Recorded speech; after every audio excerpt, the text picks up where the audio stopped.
Jai Hind students, how are you? I hope all of you are fine today. Today we are going to give you some vocabulary booster information that you will be able to learn properly and आप उसको सीखेंगे और आपकी vocabulary बहुत enrich हो जाएगी. नए नए वर्ड्स आपको मिलेंगे. So just please pay attention and pay concentration on spellings. Spelling का ध्यान अवश्य रखें. स्पेलिंग मिस्टेक नहीं होना चाहिए. स्पेलिंग को ढंग से सीखें. और ये वोकेबलरी बूस्टर है जो आपकी वर्ड पावर को बहुत अच्छा बना देगा, बहुत स्ट्रांग बनाएगा. तो just keep on learning with me. बहुत सारे अच्छे अच्छे वर्ड्स हैं, नए वर्ड्स हैं जो आपको वोकेबलरी में ऐड अप होंगे, सीखेंगे आप. और स्पेलिंग पे विशेष ध्यान देना है आपको. तो आइए लर्न करते हैं, एक एक करके सीखते हैं. Just pay attention here. Number one is besieged. BESIEGED. Spelling पे विशेष ध्यान देना है आपको.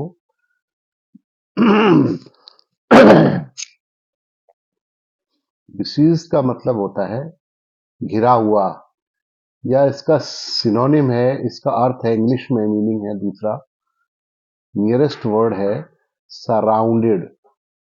ठीक है. डिसीज्ड का सराउंडेड भी होता है, जिसका अर्थ हिंदी में है घिरा हुआ. The next word is dignitaries. DIGNITARIES. Dignitaries. Dignitaries होता है रेस्पेक्टेड पीपल या रिनोन्ड पीपल, फेमस व्यक्ति या प्रतिष्ठित व्यक्ति. डिग्निटरीज. स्पेलिंग पे ध्यान देना है, स्पेलिंग याद होनी चाहिए आपको साथ में, तो आपकी वर्ड पावर स्ट्रांग हो जाएगी.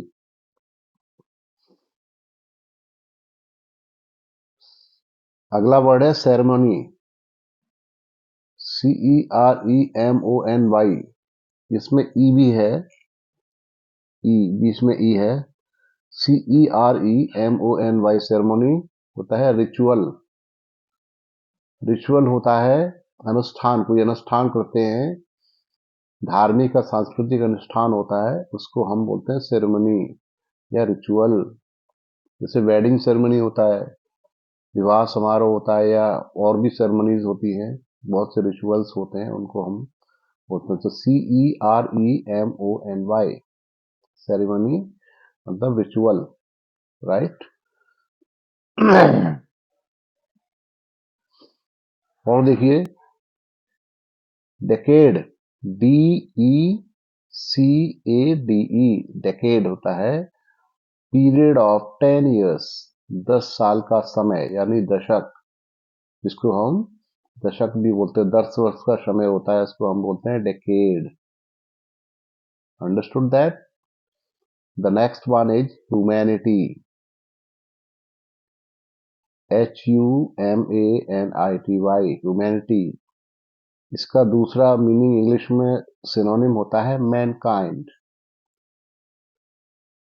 इसका अर्थ है हिंदी में मानवता. ह्यूमैनिटी, मैनकाइंड या मानवता. द नेक्स्ट वर्ड है अरे. तो अरे क्या होता है? An orderly arrangement.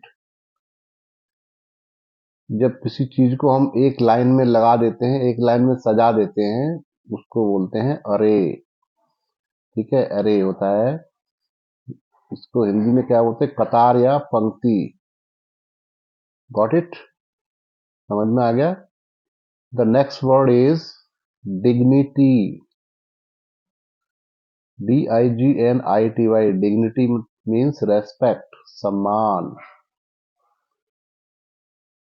रेस्पेक्ट भी बोलते हैं डिग्निटी को. Then next word is domination.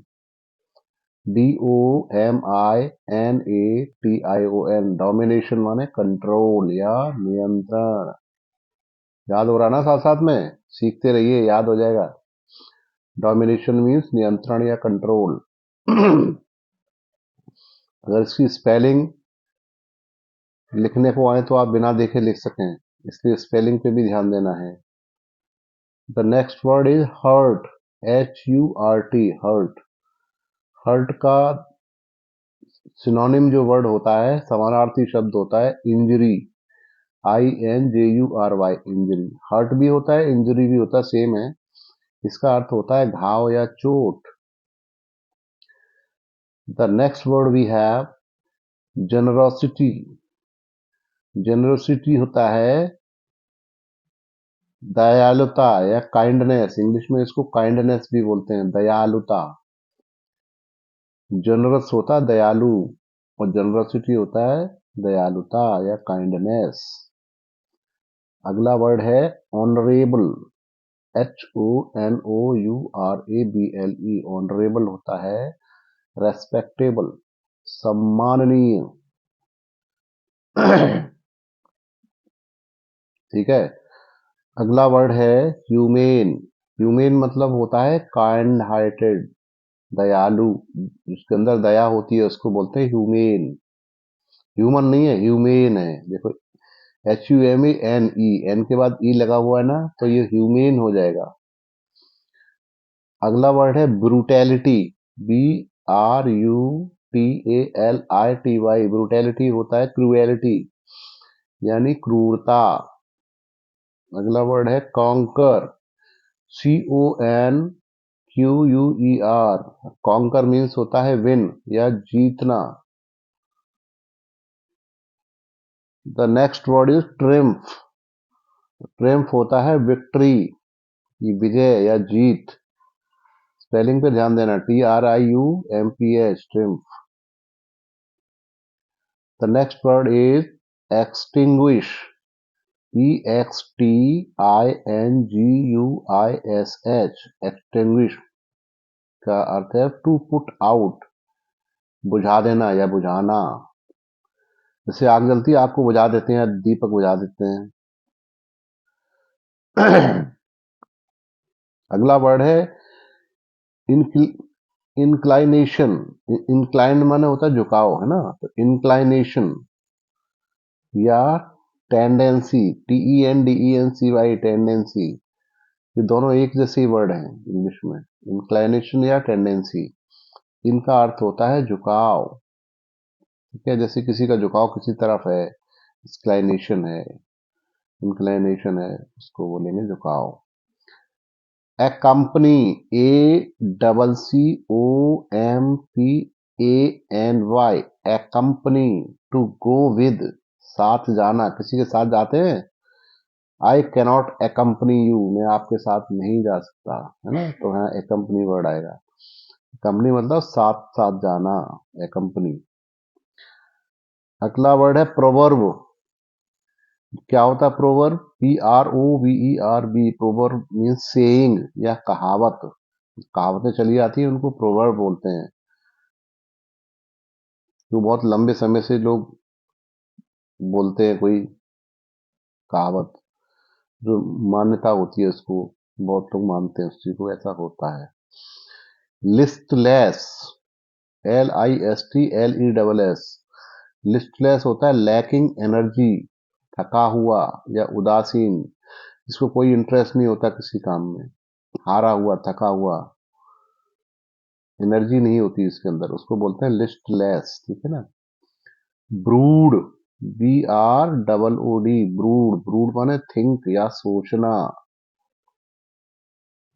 Next word है grand.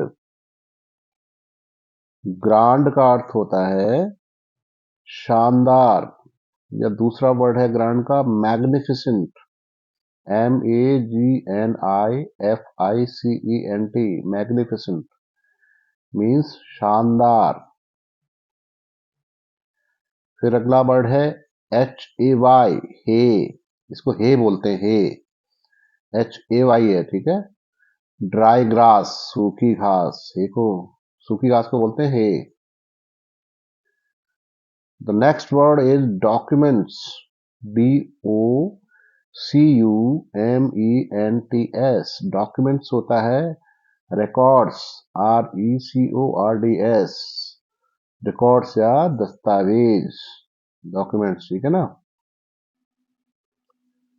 The next word we have peasant, PEASANT, peasant. Peasant होता है फार्मर, FARMER, फार्मर माने किसान। ओके, पीजेंट माने किसान होता है, इसको फार्मर भी कहते हैं, किसान भी कहते हैं। अगला वर्ड है ल्यूनेसी, LUNACY। ल्यूनेसी मतलब इंसैनिटी, इंग्लिश में बोलते हैं इसका INSANITY, इंसैनिटी मतलब पागलपन। ल्यूनेसी, इंसैनिटी यानी पागलपन, ठीक है। जो समझदारी की बात नहीं करता है, बहकी बहकी बातें करता है, वो आदमी ल्यूनेटिक होता है या इंसेन होता है। रिगार्ड, REGARD, रिगार्ड, रिगार्ड का मतलब होता है रेस्पेक्ट या सम्मान। समझ में आ गया। यल, YELL, यल, यल का अर्थ होता है शाउट, चिल्लाना। इसको नोट करते जाइए, साथ में नोट करेंगे तो फिर आपको लिखेंगे तो बहुत जल्दी याद होता है। देखो, कोई चीज रटने से याद नहीं होती है, उसको लिखने से बहुत जल्दी याद होता है। तो लिखने की प्रैक्टिस जरूर करें साथ में, तो आपको बहुत जल्दी याद होगा और नए नए वर्ड आपके डिक्शनरी में ऐड होंगे, आपकी नॉलेज बढ़ेगी। अगला वर्ड है a bit, a bit, a little मतलब थोड़ा सा। Acknowledge, ACKNOWLEDGE,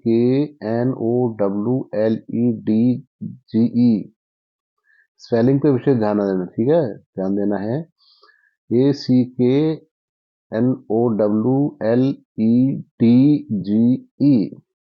acknowledge means accept, स्वीकार करना या मान लेना, मानना।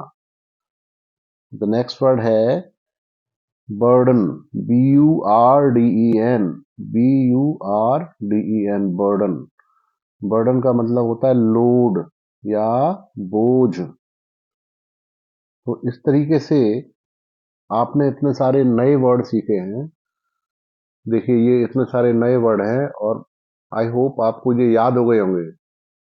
और अब इनको आप बिना देखे हुए इनकी स्पेलिंग लिखने की प्रैक्टिस करिए घर पे, सो दैट आपको जल्दी से जल्दी इनकी स्पेलिंग इंप्रूवमेंट हो जाए और इनके वर्ड जो वोकेबलरी है आपकी वो बूस्ट हो जाए, मतलब वर्ड नॉलेज आपकी बढ़ जाए जल्दी से। तो अभी बहुत सारे वर्ड्स आते रहेंगे, just keep on learning them. और अगर आपको ये वीडियो अच्छी लगती है तो इसको लाइक और शेयर जरूर करें, लाइक भी करें और शेयर भी करें, ठीक है ना। Okay, all the best. अगले वीडियो में फिर और अच्छी अच्छी आपको नॉलेज मिलेगी। Thank you.